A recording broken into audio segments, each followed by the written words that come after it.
how to find great profitable niches. Hey guys, welcome back to the YouTube channel. In this video, we're going to be discussing how you can find a great profitable niche as an artist. So let's get into it. Now, if you're a artist, if you're a photographer, if you're someone working in marketing, this video is going to be very useful for you because niches are a very broad category themselves because it could be a niche in whatever industry that you are working in, and I'm going to tell you how you can narrow down your marketing strategies or how you can narrow down your own personal content depending on your niche. So let's get into it. Now, let's start off with an example.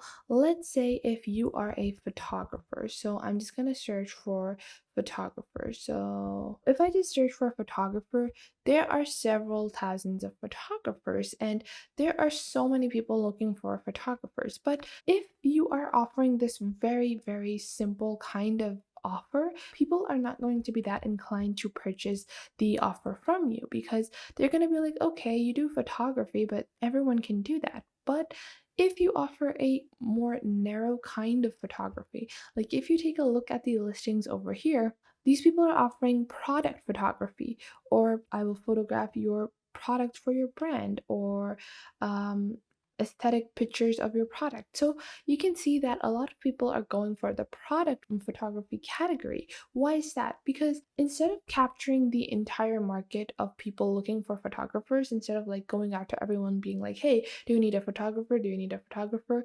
They are like limiting their category, but in one way, they are more so increasing their exposure because people that are looking for a specific kind of photographer, people that are looking for a specific product photographer, they can easily narrow out and find these people because they have specified that they are only doing product photography.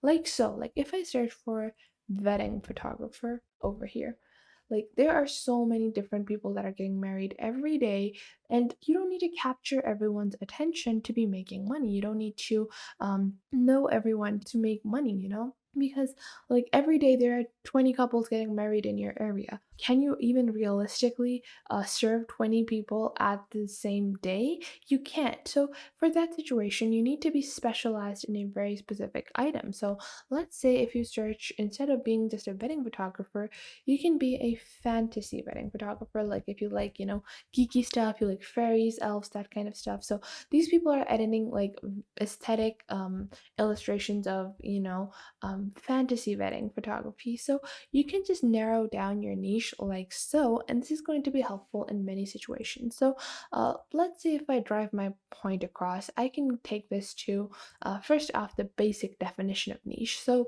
a niche is something that is very specific. It is not like a super like it doesn't group a lot of things together. It's like a very simplified version of one item.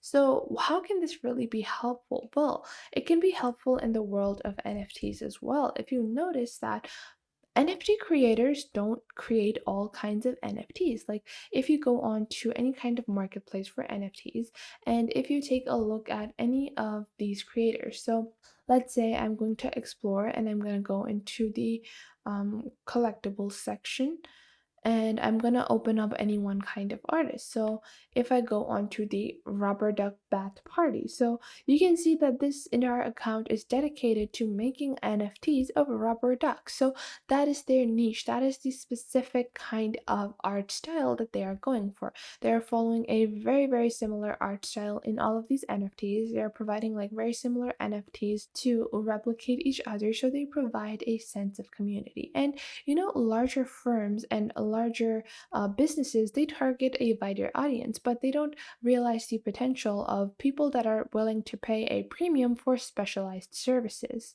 So you can easily capture the market by offering a specialized service. So if you're a chef, then instead of just being a chef and a baker and all that, you can be like, I'm specifically a chef mastering in Chinese cuisine. Or if you're an artist, you can be like, oh, I can do illustrations, I can do sketches, I can do watercolors, I can do oil paints. Instead of that, you can opt for one category. You can be like, oh, I specialize in watercolor portraits. And that way, instead of just targeting the wider audience and getting zero clients, you're going to be targeting a narrower audience and you're going to be getting more exposure within that narrow audience. And they're going to be relying on you a lot more instead of just opting for the more is more kind of motto. So the NFT example is probably one of the most easy to understand ones because you can see like accounts are dedicated to making a simple and singular kind of NFT. So this is called the Laser Cat NFT, and you can see over here that it is just the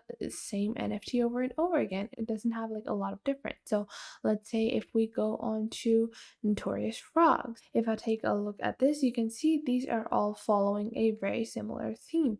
They are just working within their niche. They're not going too overboard. They're not adding too many different elements to a singular kind of NFT style. And if you go onto Pinterest, it's a pretty simple setup as well. So if I search for luxurious bedrooms, so if I take a look at the people posting these kinds of posts, and if I click on this account over here, this account is directly dedicated to luxury furniture and customized furniture. So they're not just posting random content, they're not posting like random IG models, or they're not posting food recipes, or they're not posting anything like that. They are specializing in luxury furniture and customized furniture, and that is what they are going to post because that is the niche that they have opted for. And you, within any business or any field that you are working in, you need to opt for your own kind of niche as well, whatever it might be. Take the general term for your occupation, whatever occupation it is. So let's say if you are a project manager, instead of just saying that you are a project manager, you could be like you're a IT department project manager, or you can say you are a marketing expert project manager, and that is going to narrow down your niche because it's going to specify what kind of work you are actually interested in. So let's say even in Pinterest, if I search for gym, and if I take a look at the pins for gym stuff, so these are like gym stuff. And if I open this one up and if I click on the account over here, so you can see this entire account is dedicated to gym content. So you have to make sure that you are following along and you are also making a very curated decision on what kind of niche you want to opt for in whatever business you are in. A simple way to see the different niches that you have is going on to Fiverr and searching for like writer. Yeah, that's a very broad category. So you can just say you're a writer, but if you are targeting like all kind of writings, people are going to be like, okay, he probably does it all, but he probably just does it okay. Instead, let's say if you like to write in creative kind of content, so you can write creative writer, and then you can instead narrow down your field, but you're going to be capturing a more converting market instead of actually just having like a lot of potential customers and having no real customers. You're going to be having like a medium amount of potential customers with like a better amount of conversion than you were to have if you just targeted everyone. So that is a simple and easy way for you to find a great and profitable niche. Never choose profits over your own satisfaction or creativity. So if you want to opt for something, then opt for it. You're going to be making money. Even if it's going to be less money, it's going to still be money. And try to improve on your work if you ever feel like you are not going to be making enough money in the field that you would like to work in. So that was it for today. I hope you guys found this video helpful and you are now able to find your own niche as well. Make sure to leave a like and subscribe to the YouTube channel, and I will catch you guys in the next video.